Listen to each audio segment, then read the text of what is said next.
കേരളത്തെ വ്യാപാരി വ്യവസായ നിക്ഷേപ തട്ടുമായി ബന്ധപ്പെട്ട് വളരെ വർഷങ്ങളായിട്ട് ഒറ്റയ്ക്കൊറ്റയ്ക്ക് നിക്ഷേപകർ ഈ സംഘടനയെ സമീപിക്കുകയും അതിലൊന്നും യാതൊരു തീരുമാനമാകാത്ത ഒരു സാഹചര്യത്തിലാണ് ഒരു ആക്ഷൻ കമ്മിറ്റിയുമായിട്ട് ഞങ്ങൾ മുന്നോട്ട് വരുന്നത്.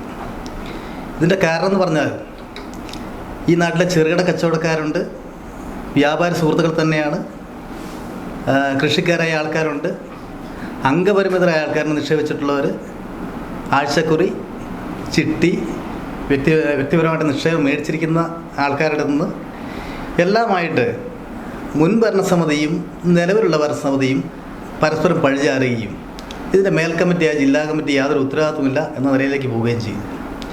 ഇപ്പോൾ കേരളം മൊത്തം വ്യാപാര സംരക്ഷണ ജാഥ നടന്നുകൊണ്ടിരിക്കുകയാണ്. അപ്പോൾ കേരളത്തെ വ്യാപാരികൾക്ക് സംരക്ഷണം വേണ്ടേ? മാത്രവുമല്ല, ഈ ഡെപ്പോസിറ്റിൻ്റെയും ചിട്ടിയുടെയൊക്കെ നിക്ഷേപം ജാമ്യമായിട്ട് വാങ്ങിയിരിക്കുന്നത് സാധാരണഗതിയിൽ അതിൻ്റെ ഡെസിഗ്നേഷനിലാണ് മേടിക്കേണ്ടത്.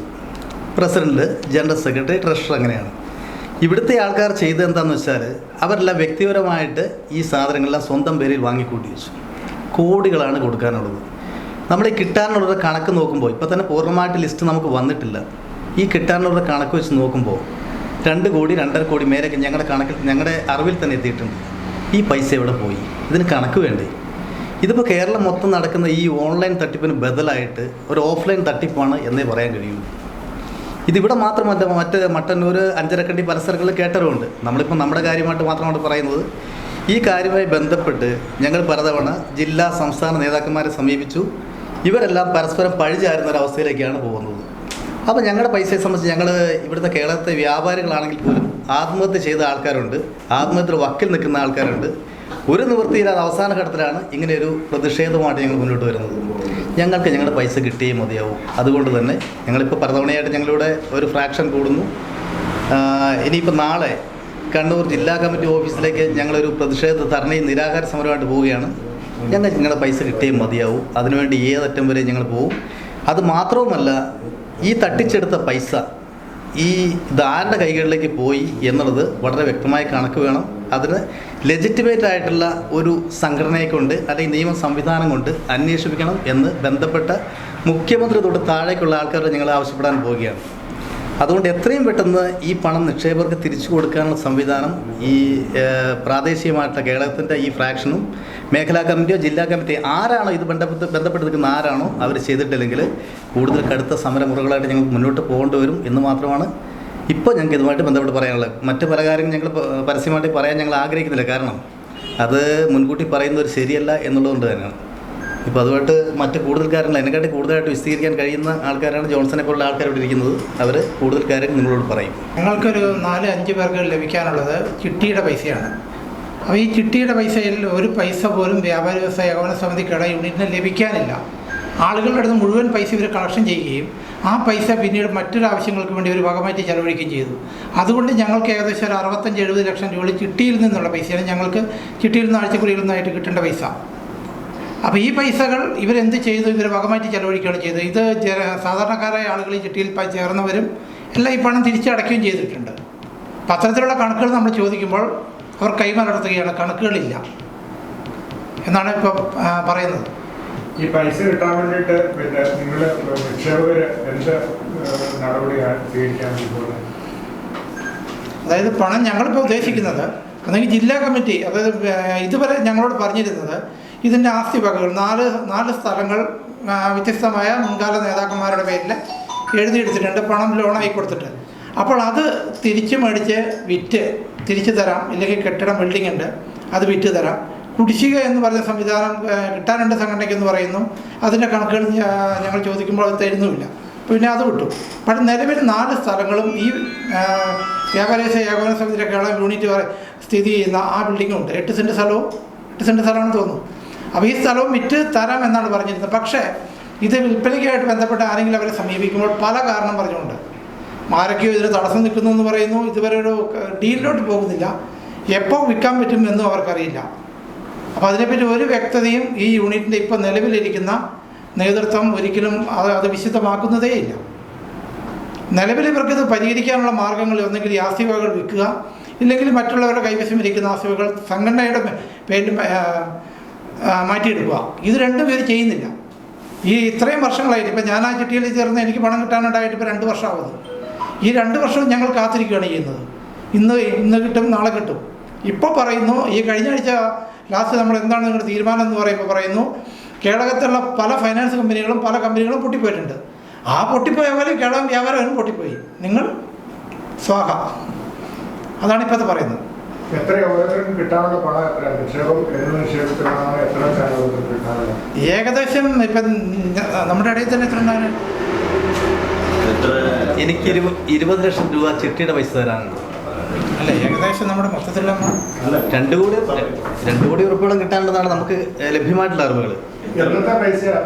എനിക്ക് 2019 കഴിഞ്ഞ ചിട്ടിയാണ്, 2019. അപ്പോൾ ഇപ്പോൾ ചോദിക്കുമ്പോൾ അവർ പറയുന്നത്, നിങ്ങൾ പഴയ കമ്മിറ്റിക്കാരെ ചോദിക്കും. നമ്മൾ ആരും ഒരു കമ്മിറ്റിക്കാരൊന്നും പൈസ കൊടുത്തിട്ടില്ല, നമ്മൾ ഓഫീസിലാണ് പൈസ കൊടുത്തത് കൃത്യമായിട്ട്. അപ്പോൾ മാത്രമല്ല, ഈ പൈസ ചോദിക്കാൻ ചെല്ലുന്ന നിക്ഷേപകരോട് അല്ലെങ്കിൽ ഈ പണം കിട്ടാനുള്ള ആൾക്കാർ വളരെ റെഡിക്കുലസ് ആയിട്ടുള്ള, ശരിക്കും പറഞ്ഞാൽ അവരെ കളിയാക്കുന്ന ഒരു നിലപാടിലാണ് അവരുടെ സമീപനം. ഞങ്ങൾക്ക് പല പൈസയും കിട്ടാറുണ്ട്, അതുകൊണ്ട് നിങ്ങൾ അവരുടെ പോയി മേടിച്ചു വന്നു. നമ്മളെന്തിനാ മറ്റുള്ളവരുടെ പൈസ ചോദിക്കാൻ പോകുന്നത്? മാത്രമല്ല, ജില്ലാ കമ്മിറ്റി ആണെങ്കിൽ അവർക്ക് പരിഹരിക്കാൻ മാർഗമുണ്ട്, അവർ പരിഹരിക്കുന്നില്ല. ഈ സംഗതി മറ്റ് പല തട്ടിപ്പിൻ്റെയും ഭാഗം പോലെ ഇതങ്ങ് നിന്ന് പൊക്കോട്ടെ എന്ന് ചിന്തിക്കുന്ന ഒരു ആൾക്കാരായിരുന്നു ഉള്ളത്. ഇതിനകത്ത് മുൻ ഭാരവാഹികൾ പലരും അവരുടെയൊക്കെ ഒരു വരുമാനത്തിൻ്റെ സ്രോതസ്സ് ചെക്ക് ചെയ്ത് കഴിഞ്ഞാൽ ശരിക്കും പറഞ്ഞാൽ അത്ഭുതപ്പെട്ടു പോകും. അവർക്ക് പ്രത്യേകിച്ച് ഒരു പണിയില്ല, ബെൻസ് തൊട്ടുള്ള വണ്ടിയുടെ അടുത്ത് തന്നെ പോവുകയാണ്. ഇവരുടെ വരുമാനത്തിനാണ്. അപ്പോൾ ഈ വരുമാനത്തിന് സ്രോതസ്സറിയുണ്ട്. അതുകൊണ്ടാണ് പറഞ്ഞത്, നിയമപരമായ എല്ലാ വഴികളും അന്വേഷിച്ചുകൊണ്ട് ഗവൺമെൻറ്റിന് നമ്മൾ പരാതി കൊടുത്തുകൊണ്ട് ഇവരുടെ സോഴ്സ് എന്താണ്, ഈ നിക്ഷേപകർ പണം ഇവർ ഏത് വഴിക്ക് വാങ്ങി എന്നുള്ളതിനെക്കുറിച്ച് അന്വേഷണം നടത്തണം. ജില്ലാ കമ്മിറ്റിക്കും പങ്കെടുത്ത് ഞാൻ പറയുക. കാരണം ജില്ലാ കമ്മിറ്റി ഈ കാര്യത്തിൽ വളരെ ഒരു നിസ്സാരവൽക്കരിച്ചുകൊണ്ടാണ് സമീപിക്കുന്നത്. എന്തായാലും അവരുടെ ഒരു ഫ്രാക്ഷനാണല്ലോ ഇത്. അപ്പോൾ അവർ അന്വേഷിക്കണ്ടേ? 25 തവണയെങ്കിലും ജില്ലാ പ്രസിഡന്റ് ഞാൻ നേരിട്ട് വിളിച്ചു, വ്യക്തിയോട് ഞാൻ വിളിച്ചിട്ടുണ്ട്. പക്ഷെ ഒറ്റയ്ക്കൊറ്റയ്ക്ക് വിളിക്കുമ്പോൾ സംഗതി കാര്യങ്ങൾ യാതൊരു തീരുമാനമാകാത്തതുകൊണ്ടാണ് ഇത് അന്വേഷിച്ച് കഴിയുമ്പോൾ കിട്ടാനുള്ള കണക്ക് വളരെ കൂടുതലാണ്. വളരെ ചെറിയ ആൾക്കാർ ഇപ്പോൾ ഇവർ പറയാത്തതുകൊണ്ടാണ്. കാരണം അംഗപരിമിതമായ ചേച്ചി കാരണം പോളിയോ തളർന്നിട്ട് ഈ ചവിട്ടി സൈക്കിളിൽ എന്താ പറയുക, മറ്റേ തയ്യൽ മെഷീൻ ചവിട്ടി മാത്രം അവർ കരയാണ് ഗ്രൂപ്പിലൂടെ പറയുമ്പോൾ 60,000 രൂപ കിട്ടാനുള്ളത്. ഈ ശാപമൊക്കെ ഇവരുടെ കൊണ്ടുപോകും. എന്തായാലും ഞങ്ങളത് പിന്നോട്ടില്ല, ഞങ്ങൾ വളരെ ശക്തമായിട്ട് മുന്നോട്ട് പോകും. ആ കാര്യത്തിൽ സംശയമാർക്കും വേണ്ട. ഞങ്ങളിങ്ങനെ ഇരിക്കുന്നത് അത്ര മാന്യന്മാരാണ്ടെന്ന് പറയാം. കാരണം ഇതിനകത്ത് ഈ പൈസ കിട്ടാനുള്ള ആൾക്കാരെല്ലാം ഒന്നുകിൽ കുറച്ച് എന്താ പറയുക, കുറച്ച് മര്യാദയുള്ള ആൾക്കാരാണ്ട്, അല്ലെങ്കിൽ ഇവരെ കിറുക്കത്ത് കുത്തിയിട്ട് പോയേനെ. അത് നമ്മൾ ചെയ്യാത്തതുകൊണ്ടാണ്. അപ്പോൾ അതൊരു ലാക്കാക്കിക്കൊണ്ട് അങ്ങനെ മുന്നോട്ട് പോകാം, ഇത് കാലങ്ങളോട് തള്ളിപ്പോകാം. ഈ കഴിഞ്ഞിടയ്ക്ക് പ്രസിഡന്റ് പറഞ്ഞൊരു കാര്യം, നിങ്ങളെ വെയിറ്റ് ചെയ്യാൻ പറഞ്ഞു. ഞങ്ങൾ 2019 വെയിറ്റ് ചെയ്യുക, ഇനി ഇങ്ങോട്ട് വെയിറ്റ് ചെയ്യേണ്ടത്. നമുക്കാർക്കും കടലമായിട്ട് ജന്മമൊന്നുമല്ല 100 വർഷം ജീവിക്കാനായിട്ട്. ഇപ്പോൾ കിട്ടുന്ന പൈസ ഇപ്പോൾ കിട്ടേണ്ടത് ചെയ്യുക. അപ്പോൾ അതിനകത്ത് ഞാൻ എൻ്റെ പേഴ്സണലായിട്ട് എൻ്റെ പൈസ കിട്ടാനുള്ള പൈസയ്ക്ക് മുമ്പ് എൻ്റെ പെരമണിയായിട്ട് ബന്ധപ്പെട്ട് സംസാരിക്കുന്ന സമയത്ത് ഞാൻ നിങ്ങൾക്ക് മൊത്തം പൈസയിലേക്ക് ഒരു കാര്യം ചെയ്യുക, 2-3 ലക്ഷം വെച്ച് താ, നിങ്ങൾക്ക് മൊത്തം പൈസ തരുന്നുണ്ടെന്ന് നമുക്കറിയാം. പക്ഷെ അന്നേരം നീട്ടിയിട്ട് പോകണം, ഒരു പൈസ അവർ തന്നിട്ടില്ല. മാത്രമല്ല പലരുടെയും കണക്കില്ല എന്ന് പറയുന്നത് വെള്ളരിക്കപ്പെടണോ? കണക്ക് നമ്മുടെ അടുത്തുണ്ട്. ഞങ്ങളെ സംബന്ധിച്ച് കൃത്യമായ ഡോക്യുമെൻറ്റേഷൻ വെച്ചിട്ട് ഞങ്ങൾ സംസാരിക്കുന്നത്. എനിക്ക് കിട്ടാനുള്ള പൈസ കൃത്യമായ ഡോക്യുമെൻറ്റ്സ് എൻ്റെ അടുത്തുണ്ട്. പിന്നെ ഇല്ലാന്നിങ്ങനെ ഇവർ പറയുക. അത് അവരുടെ ഫിക്സഡിൻ്റെ റെസീറ്റിൽ ജനറൽ സെക്രട്ടറിയും പ്രസിഡന്റിലും ഒപ്പിട്ട കടലാസുകൾ ഇല്ലാന്ന് അവരിങ്ങനെ പറയുക.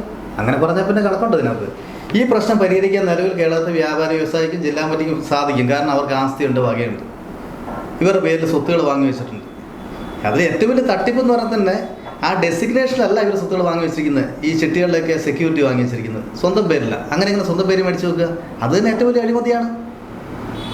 അപ്പോൾ അങ്ങനെ കെടുകാര്യസ്ഥമായിട്ട് മുന്നോട്ട് പോയിട്ടില്ലെങ്കിൽ നമ്മളത് പ്രതികരിക്കാതിരിക്കുന്നതോട് കൂടിയിട്ട് ഇതിങ്ങനെ കാലം പൊയ്ക്കോളും എന്ന് വിചാരിക്കുന്ന യാതൊരു കഥയില്ല. ഇത് കിട്ടിയവനല്ല ഇതിനകത്ത് പൈസ അടിച്ചു മാറ്റി ഞങ്ങൾ വിശ്വസിക്കുന്നത്. ഞങ്ങൾ പിന്നെ ഇപ്പോഴത്തെ ഭരണസമിതിക്ക് പ്രത്യേകിച്ച് നിലപാടൊന്നുമില്ല. നിലപാടില്ലായ്മയാണ് അവരുടെ നിലപാട്. അതാണ് കുഴപ്പം. ഭരണസമിതി ഇനി അവധി ചോദിക്കുകയാണ്. അവരൊരു പൈസ തരണ്ടേ? 10 രൂപ കൊടുക്കാനുള്ള 1 രൂപ കൊടുത്തിട്ട് അവർ പറയണ്ടേ സാവകാശം ചോദിക്കണ്ടേ? ഒരു ഇടപെടൽ അവർ നടത്തുന്നില്ല. അതുകൊണ്ട് അവർ ഇവരിപ്പോൾ പറയുന്നത് ഇത് നിങ്ങൾ പണം കൊടുത്തിരിക്കുന്നത് ആളുകളുടെ വീടുകളിൽ പോകാൻ തരണയിരിക്കുക. അതായത് വ്യാപാര വ്യവസായ ഏകോപന സമിതിക്ക് ജില്ലാ നേതൃത്വത്തിനൊന്നും ഇതിൽ യാതൊരു പങ്കുമില്ല. നിങ്ങൾ ആരുടെ അടുത്ത് പണം കൊടുത്തു? അവരുടെ വീടുകളിൽ ചെല്ലാം. ഇപ്പം നിലവിലുള്ള പ്രസിഡന്റ് ആവശ്യപ്പെട്ടിരിക്കുന്ന പുള്ളിയുടെ വീട്ടിലേക്ക് നടാനാണ്. പക്ഷെ അതല്ല വേണ്ട. ഇത് ഇപ്പം ഞാനായാലും മറ്റുള്ളവരായാലും ഈ പറഞ്ഞ സാധാരണക്കാരായാലും ഒരു വിശ്വാസത്തിൻ്റെ പേരിലാണ് ഇപ്പോൾ കേരള വ്യാപാരി വ്യവസായ ഏകോപന സമിതി എന്ന കേരളം മൊത്തത്തിൽ നിൽക്കുന്ന ഒരു സംഘടനാ സംവിധാനത്തിലാണ് നമ്മളെല്ലാം ഈ പണം നിക്ഷേപിക്കുന്നത്. അപ്പോൾ ആ പണത്തിന് ഉത്തരവാദിത്വം ഈ പറഞ്ഞ പോലെ മേൽഘടകങ്ങൾക്ക് ഉണ്ടാവണമല്ലോ. ഈ കീഴ്ഘടകങ്ങൾ എന്തെങ്കിലും തെറ്റ് ചെയ്താൽ അല്ലെങ്കിൽ കീഴ്ഘടകത്തിൻ്റെ നല്ല കാര്യം ചെയ്താൽ മാത്രം ഈ മേൽഘടകങ്ങൾ ഉത്തരവാദിയാവുള്ളൂ.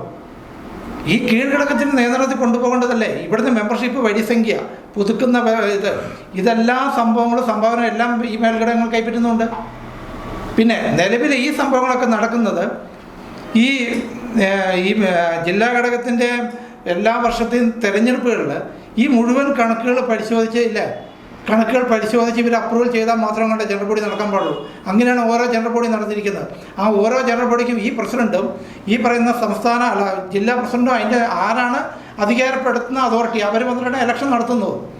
അപ്പോൾ അത്രയേറെ സംവിധാനത്തിൽ നടന്നു പോകുന്ന ഒരു സംവിധാനത്തിൽ ഇപ്പോൾ കടം കയറിയപ്പോൾ ഞങ്ങൾക്ക് ഉത്തരവാദിത്തമില്ല, ഞങ്ങൾക്കറിയില്ല എന്നാണ് മേൽഘടകങ്ങളുടെ ഇത്. നിങ്ങൾ അവിടെ നിന്ന് മേടിച്ചോ, ഇവിടെയുള്ളവർ ഞങ്ങൾക്കറിയില്ല, ഇതിന് മുമ്പുള്ളവരോട് മേടിച്ചോ. നിലവിൽ എത്ര നിക്ഷേപകർക്ക് ഇത്ര പണം കിട്ടാനുള്ളത് ഇതിന്റെ കറക്റ്റ് യാതൊരു കണക്കും ആഴ്ചക്കുറി നടത്തിയതിന് 2470 ആഴ്ചക്കുറി നടത്തിയിട്ടുണ്ട്. ഈ കിട്ടാനുള്ള പോലീസിൽ പരാതി കൊടുത്തിട്ടുണ്ട്. ഒരു 40 കേസിന്റെ മേലെ ചിലപ്പോൾ പോലീസ് സ്റ്റേഷനിൽ കാണും. ഇത് എന്തൊക്കെയാണ് ചിട്ടി, ആഴ്ചക്കുറി, വേറെ എന്തൊക്കെയാണ് അവരുടെ ഡിപ്പോസിറ്റ്, ചിട്ടികൾ, പരസ്പര സഹായ നിധിയായിട്ട് നടത്തുന്നതും പിന്നെ ആഴ്ചക്കുറി. ഈ ആഴ്ചക്കുറി എന്നൊരു സംവിധാനം കേരളത്തെ വ്യാപാരി വ്യവസായ ഏകോപന സമിതി തുടങ്ങിയില്ലായിരുന്നെങ്കിൽ ഈ കേരള യൂണിറ്റിന് ഈ അവസ്ഥ വരില്ലായിരുന്നു. അതുകൂടി പറഞ്ഞു നോക്കണം. ഏത് വർഷം നിയമപരമായിട്ട് നടത്താനുള്ള അധികാരമുണ്ടോ? ചിട്ടി നടത്താനുള്ള പെർമിഷൻ അതിനെപ്പറ്റി പരസ്പര സഹായ നിധി എന്നുള്ള പേരിലാണ് നടത്തുന്നത്. അതിപ്പോൾ ജോൺസൺ പറഞ്ഞ പോലെ, കാരണം ഞങ്ങളാരും ഒരു വ്യക്തികളുടെ ഒരു ഇതിനല്ല ഞങ്ങൾ പോയി കൂടിയത്. കാരണം കണ്ണൂർ ജില്ലയിൽ തന്നെ ഏറ്റവും മികച്ച ഫ്രാക്ഷൻ ആണെന്നാണ് മുമ്പ് പറയപ്പെടുന്നത്. ഇപ്പോൾ അല്ല, കേരളത്തിൽ തന്നെ. ഞാൻ കേട്ടിരിക്കുന്നത് കണ്ണൂർ ജില്ലയിലെ ഏറ്റവും മികച്ച ഒരു ഫ്രാക്ഷൻ ആണ്. കേരളത്തിലെ നല്ലൊരു യൂണിറ്റ് ആണെന്ന് പറയുന്നത്. സ്വാഭാവികമായിട്ട് നമ്മൾ ഒരു സംഘടനയെ വിശ്വസിച്ച് പോകും. മാത്രമല്ല കുറേ നാൾ വലിയ കുഴപ്പമില്ലാണ്ട് പോകുന്നു. നമ്മൾ ചിട്ടി ചേരുന്നു, അപ്പോൾ പൈസ അവിടെ നിന്ന് നിക്ഷേപിക്കുന്നു, വീണ്ടും ചിട്ടി ചേരുന്നു. അങ്ങനെ ചിട്ടി ചേർന്ന് 15 ലക്ഷത്തിന് ചിട്ടി വരെ ഒരു മാസം 60,000 രൂപ അടച്ചുകൊണ്ടിരുന്ന ആളാണ്. അതിപ്പോൾ അവർ ഓഫീസിൽ അന്വേഷിച്ചാൽ വളരെ കൃത്യമായിട്ട്, ഏറ്റവും കൃത്യമായിട്ട്, മറ്റുള്ള കേസിന് എനിക്കറിയില്ല, ഏറ്റവും കൃത്യമായിട്ട് അടച്ചുകൊണ്ടിരുന്ന ഒരാളാണ് ഞാൻ. പക്ഷേ ഈ ഒരു ചതി നമ്മൾ പ്രതീക്ഷിച്ചില്ല. ഈ ആഴ്ചക്കുറിയിലെ മൊത്തം എണ്ണമാണോ 2470? 17/5/202470 പേര് അതിൽ പങ്കുണ്ടോ? 2470 ആൾക്കാർ. ഇത് ഫസ്റ്റ് ടൈമിൽ നടത്തിയ ആഴ്ചക്കുറി കഴിഞ്ഞപ്പോൾ വീണ്ടും ആഴ്ചക്കുറി തുടങ്ങിയിട്ടാണ് ആ പൈസ മൊത്തം കളക്ട് ചെയ്യാൻ ഇവരെ കൊണ്ട് സാധിക്കുന്നില്ല. ആ പൈസയാണ് പോകുന്നത്. അപ്പോൾ രണ്ടാമത് തുടങ്ങിയ ടീം എന്ത് ചെയ്യുന്നു? വീണ്ടും ആഴ്ചക്കുറിക്ക് ആളെ ചേർത്തുകൊണ്ട് ആ പൈസ കളക്ഷൻ എടുത്തിട്ടാണ് ഇവർക്ക് കൊടുക്കുന്നത്. സ്വാഭാവികമായിട്ടും ആദ്യം കുറി നടത്തുന്നു. ആദ്യം കുറി നടത്തിയവരുടെ പൈസ രണ്ടാമത് കയറി, അതായത് അതിൻ്റെ ടൈമിൽ വീണ്ടും കുറി നടത്തിയിട്ടാണ് പൈസ കൊടുക്കുന്നത്. ആ പണം തിരിച്ചു പിടിച്ചിട്ടല്ല.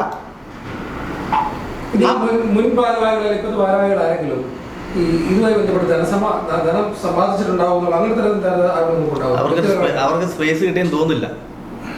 അവർക്ക് സ്പേസ് ഇല്ല, കാരണം അവർക്ക് ചാൻസ് കിട്ടിയിട്ടില്ല. കാരണം സംഗീതം ആയിരിക്കണം. കാരണം ഇവര് വരുമ്പോഴത്തേ ഏറെ പഠിച്ചു വെച്ചൊരു അവസരം ഉണ്ടായിരുന്നു. മുൻ ഭരണസമിതിനെ രക്ഷിക്കാൻ വേണ്ടിയിട്ടുള്ള പരിപാടി ചെയ്തിരിക്കുന്നു. മുൻ ഭരണസമിതി ഇതെല്ലാം കൂടിയിട്ട് പൈസ കംപ്ലീറ്റ് പെൻഡിങ്ങിലായപ്പോൾ അടുത്ത് വന്ന ഭരണസമിതി ഇവരെ കംപ്ലീറ്റ് പിരിച്ചുവിട്ടു. പിന്നെ ആരോട് പൈസ വയ്ക്കും? ഈ പൈസ കിട്ടാനുള്ള ആളുകൾ ഇത് കിട്ടാൻ വേണ്ടിയിട്ട് ഏതെങ്കിലും ഒരു സമിതിയോ അങ്ങനെ എന്തെങ്കിലും കൂട്ടായ്മയാണിത്. അതായത് ഞാനായാലും ഇപ്പോൾ ജോഡിച്ചേട്ടനായാലും ബാക്കിയുള്ളവരായാലും ഞങ്ങൾ ഒറ്റയ്ക്ക് പണം ആവശ്യപ്പെടുന്നു. അപ്പോൾ പണം ആവശ്യപ്പെടുമ്പോൾ ഈ പല പല കാരണങ്ങൾ പറയുന്നു. ഇത് വിറ്റിട്ട് തരാം. പക്ഷേ ഇതിന് എവിടെയെങ്കിലും ഒരു സ്റ്റോപ്പ് വേണമല്ലോ. അപ്പോൾ വിൽപ്പനയും നടക്കുന്നില്ല. വിൽപ്പനയുടെ കാരണം പറയുന്നു, നടക്കാത്തതിൻ്റെ കാരണം പലരും എടുക്കാൻ വരുന്നുണ്ടെന്ന് പറയുന്നു. പക്ഷേ ചിലരിത് മുടക്കുന്നു എന്ന് പറയുന്നു. എടുത്തു കഴിഞ്ഞാൽ കേസ് കൊടുക്കുന്നു പറയുന്നു. ഇത് ട്രസ്റ്റിൻ്റെ പേരിലാണ്. അപ്പോൾ അത് ആരാണെന്ന് ഇന്ന് ഈ നിമിഷം വരെ അവർ പുറത്തു വിടുന്നില്ല. അവർ പറയുന്നു, ഈ നേതൃത്വം പറയുന്നുണ്ട്, ഇത് വിൽക്കാൻ ഞങ്ങൾ ശ്രമിച്ചു, പലരും എടുക്കാൻ വന്നു, പക്ഷെ തടയുകയാണ്. ട്രസ്റ്റിന്റെ കേസ്, കെട്ടിടത്തിന്റെ കേസ് പോട്ടെ, വ്യക്തിപരമായിട്ട് സ്ഥലം വാങ്ങിയിട്ടുണ്ട് 4-5 സ്ഥലങ്ങളിൽ. 4 സ്ഥലമുണ്ട്. ഈ സ്ഥലം വിൽക്കുന്നതിന് ആർക്ക് തടസ്സമുള്ളത്? അതുകൊണ്ട് അവർ വിൽപ്പിക്കാത്തത്. അപ്പോൾ ഇത് കടങ്ങൾ തീർക്കുക എന്നുള്ള ഉദ്ദേശം ഇവർക്കില്ല. ഇവർക്ക് ഇങ്ങനെ കാലകാലം മുന്നോട്ട് പോട്ടെ എന്നുള്ളതാണ് അവർ ഉദ്ദേശിക്കുന്നത്. നിലവിലുള്ള പരിസ്ഥിതിക്ക് മുൻ പരിസ്ഥിതിക്ക് അത് തന്നെയാണ്. തീർക്കാമായിരുന്നല്ലോ. സ്വാഭാവികമായിട്ട് ഇങ്ങനെ പ്രശ്നങ്ങളുണ്ട്. ഇവർ ഈ പരാതികൾ സ്ഥിരമായിട്ട് കേൾക്കുമ്പോൾ ഈ പ്രതിസന്ധി മറികടക്കാം എന്നവർ ചിന്തിക്കുന്നില്ല. ഒരു ശ്രമം ഉണ്ടാകുന്നില്ല. ഞങ്ങൾ ജില്ലാ കമ്മിറ്റി പിന്നെ നിരാഹാര സമരം ഉപരോധത്തിൽ തന്നെയാണ് ഉദ്ദേശിക്കുന്നത്. ആദ്യത്തെ ഒരു നിലയിൽ അതിൻ്റെ പിന്നെ റിഫ്ലക്ഷൻ കിട്ടും നോക്കാം, അതിനുശേഷം ബാക്കി ചെയ്യാം. നാളെ 10-60 ആൾക്കാർ അവിടെ പങ്കെടുക്കുന്നു. സംസ്ഥാന കമ്മിറ്റി നിങ്ങൾ വരുന്നുണ്ടോ? സംസ്ഥാന പ്രസിഡന്റ് ഞങ്ങൾ നേരിട്ട് ഞങ്ങൾ നിവേദനം കൊടുത്തിട്ടുണ്ട്. വ്യാപാര സംരക്ഷണ ജാഥയായിട്ട് ബന്ധപ്പെട്ട് അദ്ദേഹത്തെ എന്ത് കാണിച്ചു നമുക്കറിയില്ല. അദ്ദേഹത്തിന് ഈ വിഷയം അറിയുന്നില്ല. എന്തായാലും അദ്ദേഹത്തിന് ശ്രദ്ധ വീണ്ടും ഞങ്ങൾ പെടുത്തും. അത് ഏറ്റവും അടുത്ത ദിവസത്തെ നിങ്ങൾ പ്രതിഷേധം നാളെ ഞങ്ങൾ ജില്ലാ കമ്മിറ്റി ഓഫീസിൽ നിരാഹാര സമരത്തിന് ഞങ്ങൾ പോകുന്നുണ്ട്. മീഡിയയെ ബന്ധപ്പെട്ട് ജനങ്ങൾ അറിയണ്ടേ? അതാ ഞാൻ പറഞ്ഞത്, ഇത് കേരളം മൊത്തം നടക്കുന്ന ഓൺലൈൻ തട്ടിപ്പിന് ബദലായിട്ട് ഇത് ശരിക്കും ഒരു ഓഫ്ലൈൻ തട്ടിപ്പ് തന്നെയാണ്. രണ്ടിൻ്റെ പൊതു സ്വഭാവം ഒന്ന് തന്നെയാണ്. അപ്പോൾ ഈ സംഘടനയുടെ നേതാക്കന്മാർ ഇപ്പോൾ അവർ ഇരയുടെ കൂടെയാണോ വേട്ടക്കാരുടെ കൂടെയാണെന്നൊക്കെ നമുക്ക് സംശയമുണ്ട്. അതുകൊണ്ടാണ് പല പ്രാവശ്യം ബന്ധപ്പെട്ടും കൈയൊഴിയുന്നത്. ഒറ്റവാക്കി പറയുകയാണെങ്കിൽ ഇരയോടൊപ്പം ഓടുകയും വേട്ടക്കാരൻ്റെ ഒപ്പം വേട്ടയാടുകയും ചെയ്തതാണ് ഒരു വിഷയമാണ്. കാരണം ഈ പ്രശ്നം അവർ അറിഞ്ഞില്ല എന്ന് പറയാൻ കഴിയില്ല. ഞാൻ തന്നെ വ്യക്തിപരമായിട്ട് ഒരു 25 തവണ വിളിച്ചിട്ടുണ്ടാവും. എന്നെപ്പോലെ എത്ര പേര് വിളിച്ചിട്ടുണ്ടാവും? അവസാനം ഞാൻ ചോദിച്ചു, ജില്ലാ കമ്മിറ്റി എങ്കിൽ പിന്നെ ഈ ഇവിടുത്തെ കെട്ടിടം ഏറ്റെടുത്തൂടെ? ഇല്ല, ഞങ്ങൾ വാങ്ങലും വിൽപ്പനയും ഞങ്ങളുടെ പരിപാടിയല്ല എന്നാണ് പറയുന്നത്. പ്രശ്നം പരിഹരിക്കാനായിട്ട് അവർ ശ്രമിക്കണ്ടേ? അവർ ശ്രമിക്കുന്നില്ല. ഇപ്പൊ ജില്ലാ കമ്മിറ്റി പറയുന്ന ജില്ലാ കമ്മിറ്റി ഞങ്ങൾ പറഞ്ഞാൽ കേൾക്കുന്നില്ല എന്ന് പറയുന്നു. ഞങ്ങൾ പറഞ്ഞാൽ കേൾക്കാത്ത ട്രാക്ഷൻ വെച്ചുകൊണ്ടിരിക്കേണ്ട കാര്യം ഓർക്കില്ലല്ലോ. ജില്ലാ കമ്മിറ്റി പറഞ്ഞാൽ കേൾക്കാത്ത ട്രാക്ഷൻ യൂണിറ്റ് അനുസരിക്കുന്നില്ല. അതൊരു എസ്കേപ്പിസമാണ്. ജില്ലാ കമ്മിറ്റി പറഞ്ഞാൽ കേൾക്കാത്ത യൂണിറ്റോട് വെക്കേണ്ട കാര്യമില്ല, പിരിച്ചുവിടുന്നേ വരും. മാത്രമല്ല, ഒരു യൂണിറ്റ് അല്ല, പൗലോസിയുടെ നേതൃത്വത്തിലുള്ളത്. അതിനുശേഷം ജോർജ് കുട്ടിയുടെ ഇതിൽ വന്നു. ഇപ്പോൾ ഇവൻ്റെ ബോണിൻ്റെ പേരിൽ വന്നിരിക്കുന്നത് 3 കമ്മിറ്റി ഉണ്ട്. കേൾക്കാത്തവർ ഒരു കൂട്ടമാണോ കേരളത്തുള്ളത്? അല്ല, ഇതിനു മുമ്പ് ഒരു കമ്മിറ്റി തെരഞ്ഞെടുപ്പിലോടുകൂടി അധികാരത്തിൽ വരികയും അദ്ദേഹത്തിന് നടത്തിക്കൊണ്ടു പോകാൻ പറ്റാതെ വരികയും അദ്ദേഹം ജില്ലാ നേതൃത്വത്തെ ബോധ്യപ്പെടുത്തിക്കൊണ്ട് സ്വയം രാജിവെച്ച് പുറത്തു പോവുകയും ചെയ്തു. ആ സമയത്ത് ജില്ലയ്ക്ക് അറിയാം ഈ സംഘടനയുടെ പോക്ക്, ഇല്ലെങ്കിൽ ഈ യൂണിറ്റിൻ്റെ പോക്ക് അപകടകരമാണ്. അപ്പോൾ അന്നേരം അവിടെ സംഘടനയുടെ നേതൃത്വം അവിടെ തിരുത്തൽ നടത്തണം. സാധാരണക്കാരായ ഞാൻ ഇപ്പോൾ ഇതിനു മുമ്പ് ഒരു സെക്രട്ടറി വന്ന് പ്രസംഗിച്ചവിടെ നിങ്ങൾ നോക്കണമായിരുന്നു. സാധാരണക്കാരായ എന്നെ പോലുള്ള മെമ്പർക്ക് ഇതിന് സമയമുണ്ടോ? അപ്പോൾ ആ സംവിധാനം, ആ ഉത്തരവാദിത്വം ജില്ലാ കമ്മിറ്റി നിർവഹിക്കേണ്ടായിരുന്നു. മാത്രമല്ല, ഇത്രയും വർഷങ്ങളായാലേ ഈ ജില്ലാ കമ്മിറ്റി ഇത്രയും ആൾക്കാർ പരാതി പറഞ്ഞപ്പോൾ നിങ്ങളുടെ വിഷയം ചർച്ച ചെയ്യാം ഓഫീസിൽ ഒരിക്കൽ പോലും വന്നിട്ടില്ലോ. വർഷങ്ങളത്രയായി ഈ വിഷയം പഠിക്കാൻ പോലും. നമ്മളെ ചർച്ചയ്ക്ക് വിളിച്ചിട്ട് അവരെ മാറ്റിയില്ലേ? ഇന്നലെ ചർച്ചയ്ക്ക് വിളിച്ചു. വൈകുന്നേരമായപ്പോൾ അവർ നടക്കുകയായിരുന്നു, വീട്ടിലേക്ക് പോയി. സമയമില്ല. ഇനി 13-ാം തീയതി കഴിഞ്ഞിട്ട് ആലോചിക്കുന്നത്. കാരണം 13-ാം തീയതി ആകുമ്പോഴത്തേക്കും വ്യാപാര സംരക്ഷണ ജാഥ കഴിയും. അതുവരെ മറ്റ് പ്രശ്നങ്ങളൊന്നും ഉണ്ടാവാണ്ട്, വാർത്തയൊന്നും ഇല്ലാണ്ടിരിക്കാൻ വേണ്ടിയാണ് അത് പറയുന്നത്. അപ്പോൾ അതുകൊണ്ട് നാളെ എന്തായാലും ഞങ്ങൾ ജില്ലാ കമ്മിറ്റി ഓഫീസ് പിന്നെ നിരാഹാര സമരം ഉപരോധ സമരമായിട്ട് ഞങ്ങൾ പോകുന്നുണ്ട്. ഒരു ബസ്സിൽ നിറയെ ആൾക്കാരുണ്ട്. ആൾക്കാരെല്ലാം കൂടുമെന്ന് തന്നെയാണ് പ്രതീക്ഷ. അതിൻ്റെ ഒരു റിസൾട്ട് എന്താണെന്ന് നോക്കട്ടെ. അതിനുശേഷം നാളെ 10 മണിയാകുമ്പോൾ കണ്ടുവരും. അത് കഴിഞ്ഞാൽ അടുത്ത പരിപാടി ഗവൺമെന്റ് ആയിട്ടുള്ള എല്ലാവരും കൂടി കേസ് മുന്നോട്ട്. നമ്മൾ മുഖ്യമന്ത്രി തൊട്ട് ഞങ്ങൾ പരാതി കൊടുക്കാനാണ്. ഇത് അന്വേഷിക്കണ്ടേ? ഈ തട്ടിപ്പുറപ്പിച്ച് അന്വേഷിക്കണ്ടേ?